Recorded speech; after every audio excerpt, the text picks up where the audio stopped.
আসসালামু আলাইকুম। চলে আসলাম নতুন আরেকটি ভিডিওতে।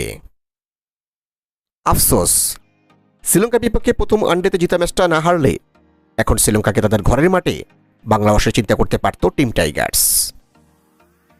দ্বিতীয় ওয়ানডেতে শ্রীলঙ্কাকে হারিয়ে নিজেদের সামর্থ্যের প্রমাণ দিয়েছে মেহেদী মিরাজের দল, যার ফলে বর্তমানে সিরিজে রয়েছে একে একে সমতা। মঙ্গলবার বাংলাদেশ সময় বিকেল ৩টায় সিরিজের শেষ ওয়ানডে ম্যাচে আবার মুখোমুখি হচ্ছে বাংলাদেশ বনাম শ্রীলঙ্কা দল, যেখানে এই ম্যাচটাই হতে যাচ্ছে এখন দুই দলের জন্য ডু অর ডাই লড়াই। পারবে কি বাংলাদেশ প্রথমবারের মতো শ্রীলঙ্কার মাটিতে ওয়ানডে সিরিজ জিততে? এদিকে দ্বিতীয় ওয়ানডে ম্যাচে বাংলাদেশ দল জয় পেলেও শ্রীলঙ্কার বিপক্ষে হয়তো শেষ ওয়ানডে ম্যাচও আসতে যাচ্ছে বাংলাদেশের একাদশে একাধিক পরিবর্তন। ওয়ার্কলোড ম্যানেজমেন্টের কারণে দ্বিতীয় ওয়ানডে ম্যাচটা খেলা হয়নি স্পিন স্টার তাসকিন আহমেদের। তবে সিরিজের শেষ ম্যাচটা খেলতে এখন পুরোপুরি ফিট তাসকিন। অপরদিকে দ্বিতীয় ওয়ানডে ম্যাচে বাউন্ডারি বাঁচাতে গিয়ে পায়ে ব্যথা পান নাজমুল হোসেন শান্ত, যার কারণে সর্বশেষ খবর অনুযায়ী শেষ ম্যাচটা হয়তো মিস করতে যাচ্ছেন এই টপ অর্ডার ব্যাটার। তবে শান্তর ইনজুরিতে আবার কপাল খুলে যেতে পারে wicket keeper batter Liton Kumar দাসের। ধারাবাহিক অফ ফর্মের কারণে দ্বিতীয় ওয়ানডের একাদশ থেকে বাদ পড়ে যান লিটন দাস। তবে শেষ পর্যন্ত শান্ত খেলতে না পারলে এই পজিশনে শান্তর বিকল্প হতে পারেন Liton Kumar Das.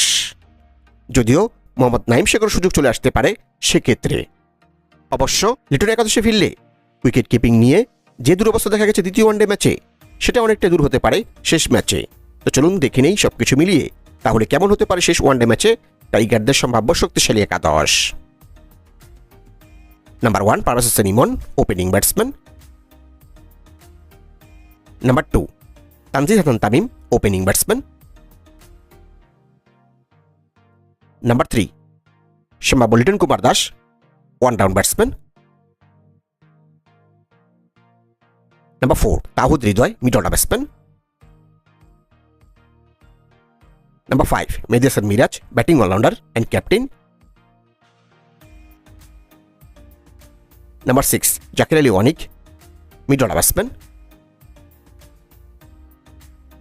Number 7 Shamim Hossain Patwari, batting all rounder. Number 8 Tanzim Sakib, fast bowler. Number 9 Taskin Ahmed, fast bowler. Number 10 Mustafizur Rahman, fast bowler. Number 11 Tanvir ইসলাম, স্পিন বোলার।